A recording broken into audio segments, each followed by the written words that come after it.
It was 2 weeks before my 50th birthday when my husband told me that our 20-year marriage was over. I knew a few things in that moment. I knew that my comfortable life was about to get a lot less comfortable. I knew I was going to have to move from a home in Chicago that I loved. And I knew, without him telling me, that he'd been having an affair, and with whom. And he was leaving me for her.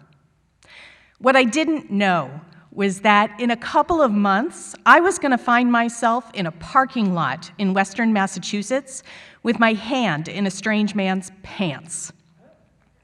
I had agreed to go on a date with a man from New York, and he had suggested the Clark Museum, which was perfect. It was about halfway between our two homes, and I love paintings, I love museums. It was great. I was waiting in the lobby when he showed up, and we walked together into the first gallery.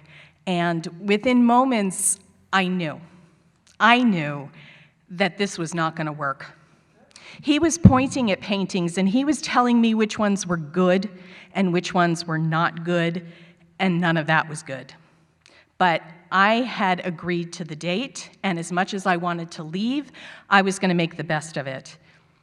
By the time we finished, I was mentally and emotionally exhausted, but he wanted to take me out to dinner. Now, I had already made plans with friends back in Northampton, so I had an out. But I also had some time to kill before I had to leave, and I really, really wanted a drink. So I said we could take our separate cars into Williamstown and go to a bar for a drink. We did. We had our drinks, and nothing changed. I still wasn't interested, so we paid our separate tabs at my insistence, and we walked back out to the parking lot. I was about 2 spots away from my car when I realized that he wasn't near me anymore. I turned around, and I didn't see him. Then I walked back, and I found him lying on the ground between 2 cars, holding his arm. I knew a few things in that moment, too. I knew I was not getting back to Northampton for dinner. I knew that he had very likely broken his right wrist by the way he was holding it.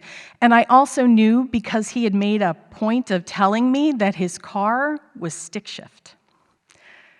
We pulled up to the emergency room, and he said that I could just drop him off. But I couldn't. It's not in my nature, and also the idea of being left was kind of fresh in my mind, and I didn't feel that that was right to do. So I told him to go in and get started. I'd be in a little bit. I went in and I sat down, and after a little while, somebody came from the back to get me, and I didn't understand, because I am not next of kin. I am not anything at this point except this guy's ride. But I went to the back. And he was sitting there, his arm propped up, and he asked if I would go to X-ray with him. No. I'm going to go back out there. And then he asked a second time, and I realized that he was still on a date, and I was not. I went out to the waiting room. After a little while, a nurse came out, and she looked at me and said, "Are you Joe's wife? Because I have some questions." And I said, "Oh no, we were on a first date." And she sighed, and she went to the back. After a little while, he came out, his arm in a cast. And as bad as my day was, and it was not great, his day was a whole lot worse. And he was also going to have surgery later on. I pulled up behind his car, and he assured me that he was going to be able to make the drive home. So I said goodbye. And then I noticed that he was struggling. He was having a hard time reaching his keys because of the cast. And he turned to me, and he said, and this is a direct quote, I'll trust you'll do the honorable thing. And I thought, dude, I have been doing the honorable thing all day long. But I reached over, I stuck my hand in that man's pants, and I fished out his keys for him.